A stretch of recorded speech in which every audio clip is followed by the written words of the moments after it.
The Happy Prince by Oscar Wilde.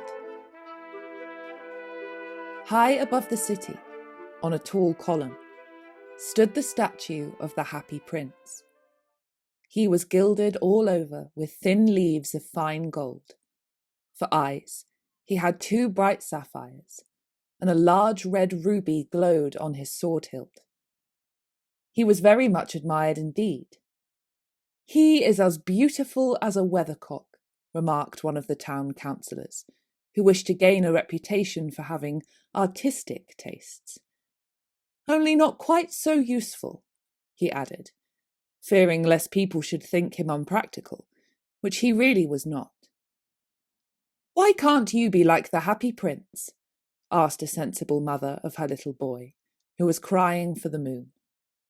"The Happy Prince never dreams of crying for anything." "I am glad there is someone in the world who is quite happy," muttered a disappointed man as he gazed at the wonderful statue.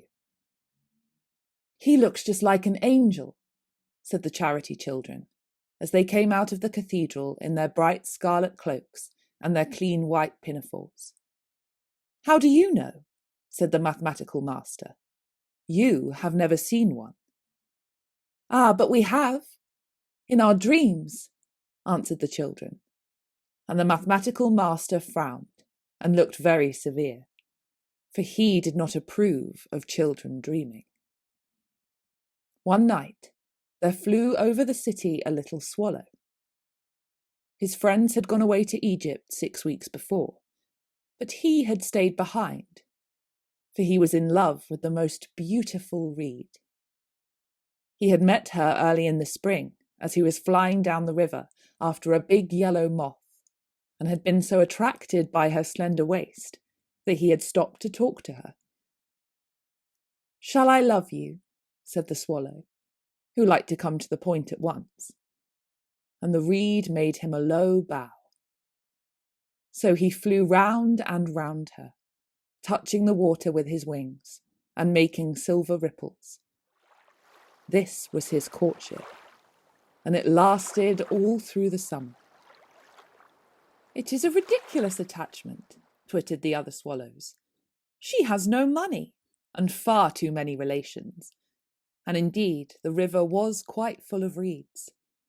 Then, when the autumn came, they all flew away.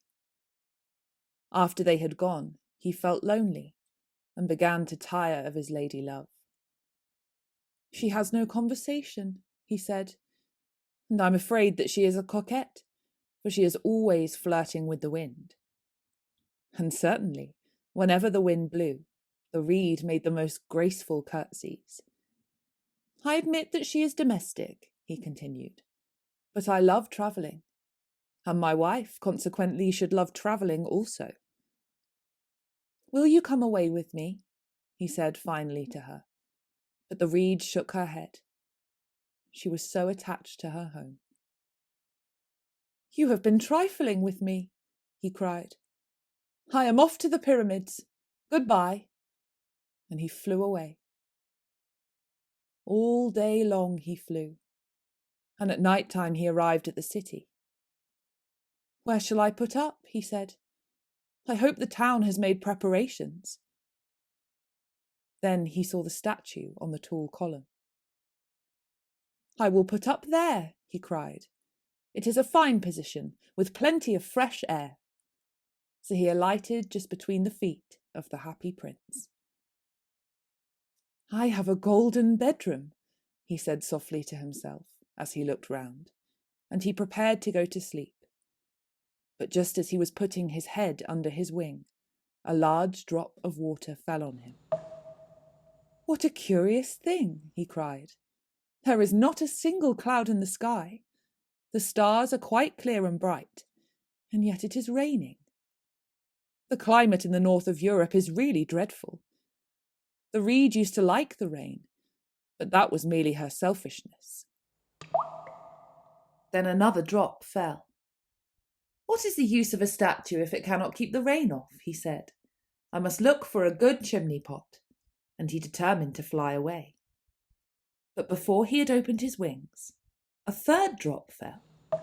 and he looked up and saw, what did he see? The eyes of the happy prince were filled with tears, and tears were running down his golden cheeks. His face was so beautiful in the moonlight that the little swallow was filled with pity. "Who are you?" he said. "I am the happy prince." "Why are you weeping then?" asked the swallow. "You have quite drenched me."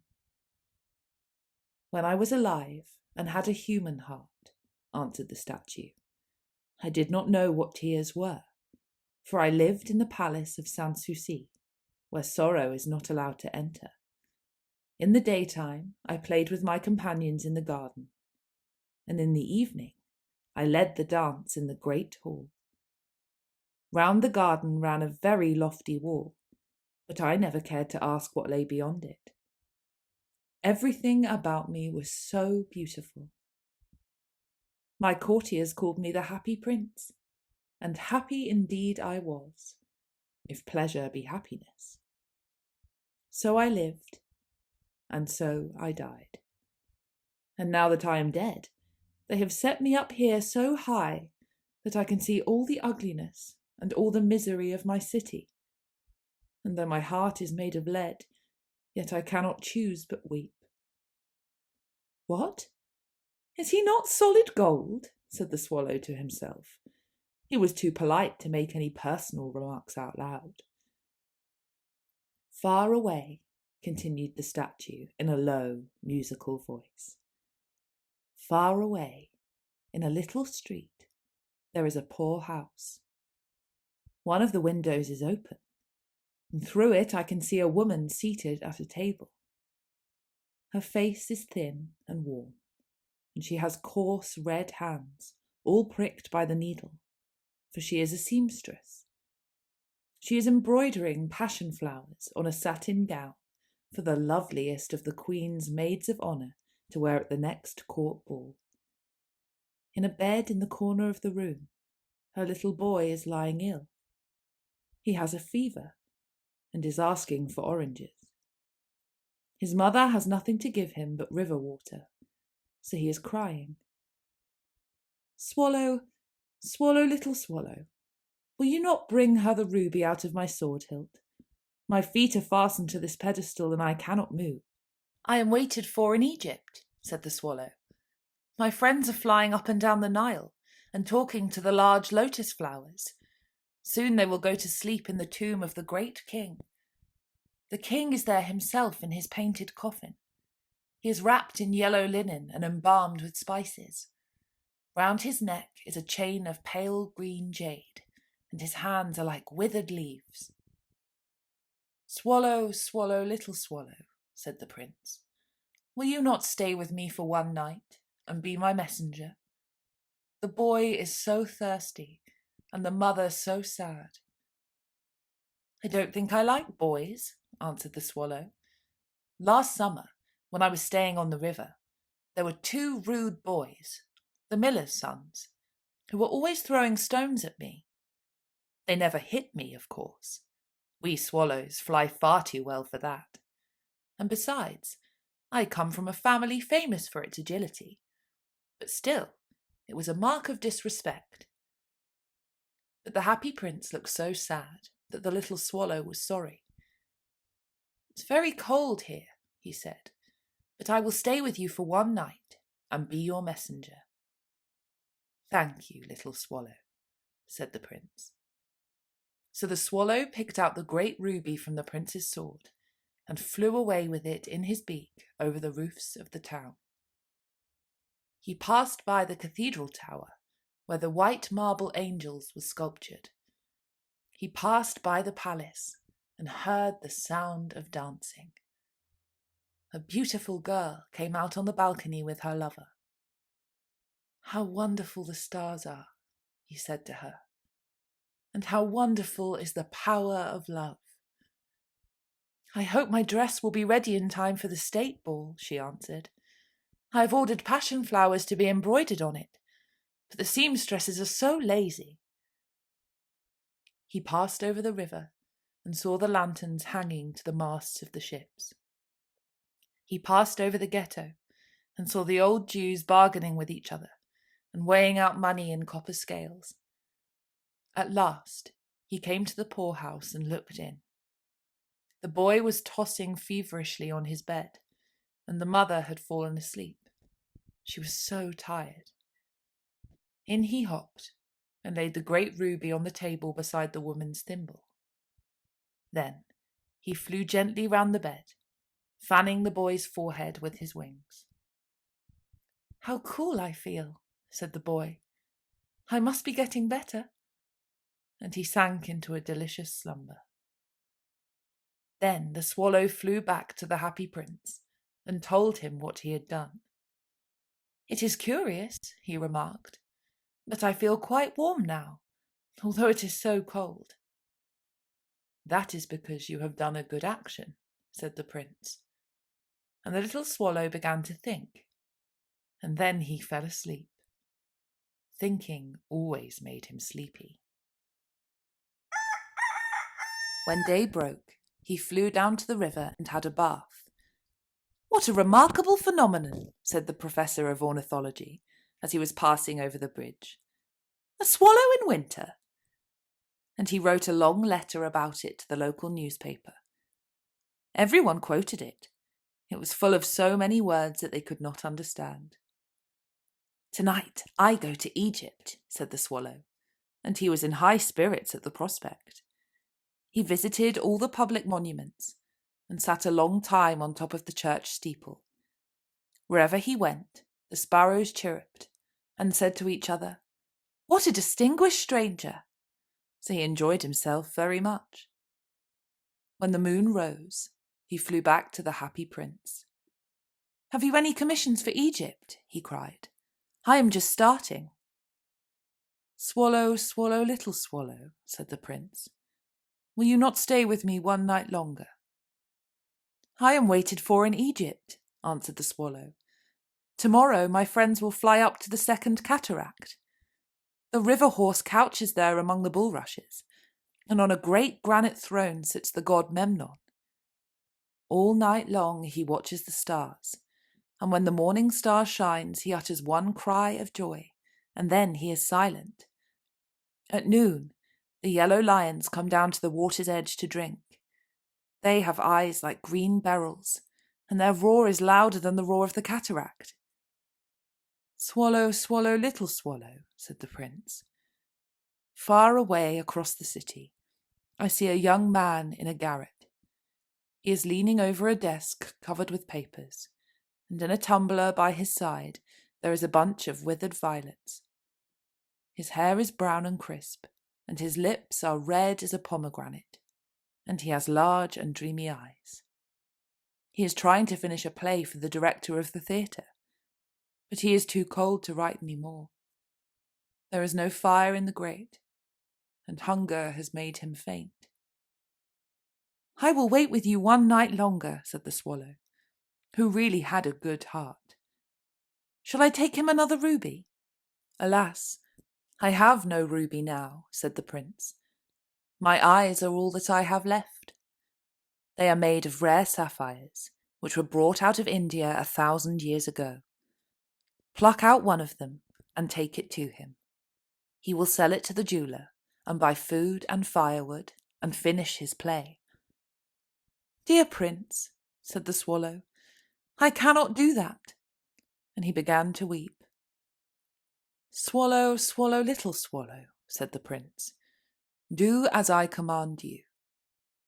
So the swallow plucked out the prince's eye and flew away to the student's garret. It was easy enough to get in, as there was a hole in the roof. Through this he darted and came into the room. The young man had his head buried in his hands, so he did not hear the flutter of the bird's wings, and when he looked up, he found the beautiful sapphire lying on the withered violets. "I am beginning to be appreciated," he cried. "This is from some great admirer. Now I can finish my play." And he looked quite happy. The next day, the swallow flew down to the harbour. He sat on the mast of a large vessel and watched the sailors hauling big chests out of the hold with ropes. "Heave ahoy!" they shouted as each chest came up. "I am going to Egypt," cried the swallow, but nobody minded, and when the moon rose he flew back to the happy prince. "I am come to bid you good-bye," he cried. "Swallow, swallow, little swallow," said the prince, "will you not stay with me one night longer?" "It is winter," answered the swallow, "and the chill snow will soon be here. In Egypt, the sun is warm on the green palm trees, and the crocodiles lie in the mud and look lazily about them. My companions are building a nest in the temple of Baalbec, and the pink and white doves are watching them and cooing to each other. Dear prince, I must leave you, but I will never forget you. And next spring I will bring you back 2 beautiful jewels in place of those you have given away. The ruby shall be redder than a red rose, and the sapphire shall be as blue as the great sea." "In the square below," said the happy prince, "there stands a little match girl. She has let her matches fall in the gutter, and they are all spoiled. Her father will beat her if she does not bring home some money, and she is crying. She has no shoes or stockings, and her little head is bare. Pluck out my other eye and give it to her, and her father will not beat her." "I will stay with you one night longer," said the swallow, "but I cannot pluck out your eye. You would be quite blind then." "Swallow, swallow, little swallow," said the prince, "do as I command you." So he plucked out the prince's other eye and darted down with it. He swooped past the match girl and slipped the jewel into the palm of her hand. "What a lovely bit of glass!" cried the little girl, and she ran home, laughing. Then the swallow came back to the prince. "You are blind now," he said, "so I will stay with you always." "No, little swallow," said the poor prince, "you must go away to Egypt." "I will stay with you always," said the swallow, and he slept at the prince's feet. All the next day he sat on the prince's shoulder and told him stories of what he had seen in strange lands.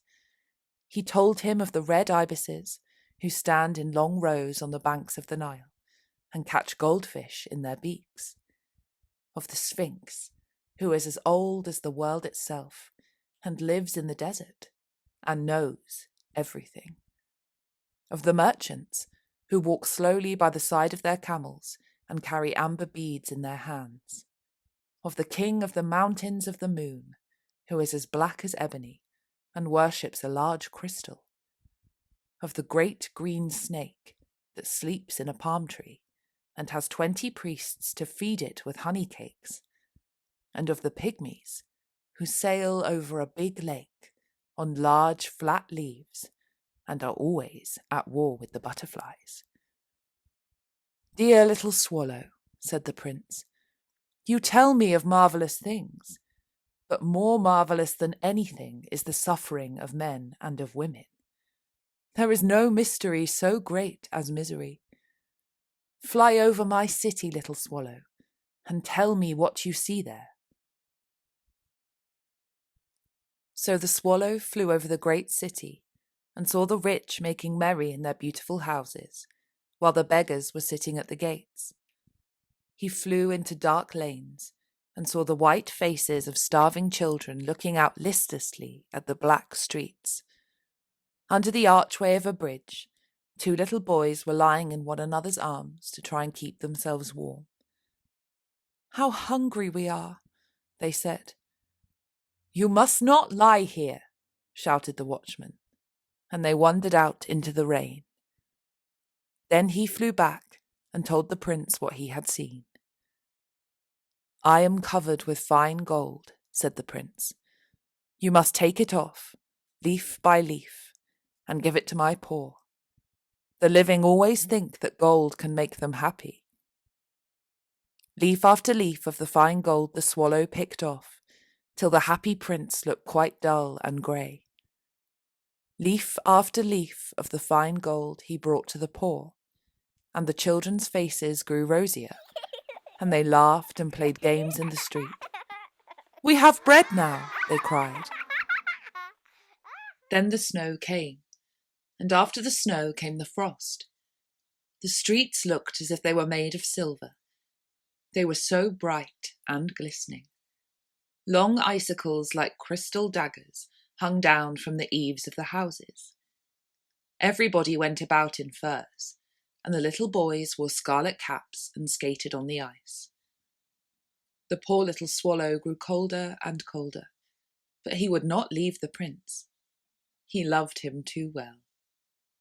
He picked up crumbs outside the baker's door when the baker was not looking, and tried to keep himself warm by flapping his wings. But at last, he knew that he was going to die. He had just strength to fly up to the prince's shoulder once more. "Goodbye, dear prince," he murmured. "Will you let me kiss your hand?" "I am glad that you are going to Egypt at last, little swallow," said the prince. "You have stayed too long here, but you must kiss me on the lips, for I love you." "'Tis not to Egypt that I am going," said the swallow. "I am going to the house of death. Death is the brother of sleep, is he not?" And he kissed the happy prince on the lips and fell down dead at his feet. At that moment, a curious crack sounded inside the statue, as if something had broken. The fact is that the leaden heart had snapped right in two. It certainly was a dreadfully hard frost. Early the next morning, the mayor was walking in the square below in company with the town councillors. As they passed the column, he looked up at the statue. "Dear me, how shabby the happy prince looks," he said. "How shabby indeed," cried the town councillors, who always agreed with the mayor, and they went up to look at it. "The ruby has fallen out of his sword, his eyes are gone, and he is golden no longer," said the mayor. "In fact, he is little better than a beggar." "Little better than a beggar," said the town councillors. "And here is actually a dead bird at his feet," continued the mayor. "We must really issue a proclamation that birds are not to be allowed to die here." And the town clerk made a note of the suggestion. So they pulled down the statue of the happy prince. "As he is no longer beautiful, he is no longer useful," said the art professor at the university. Then they melted the statue in a furnace, and the mayor held a meeting of the corporation to decide what was to be done with the metal. "We must have another statue, of course," he said, "and it shall be a statue of myself." "Of myself," said each of the town councillors, and they quarrelled. When I last heard of them, they were quarrelling still. "What a strange thing," said the overseer of the workmen at the foundry. "This broken lead heart will not melt in the furnace. We must throw it away." So they threw it on a dust heap, where the dead swallow was also lying. "Bring me the two most precious things in the city," said God to one of his angels, and the angel brought him the leaden heart and the dead bird. "You have rightly chosen," said God, "for in my garden of paradise this little bird shall sing for evermore, and in my city of gold the happy prince shall praise me."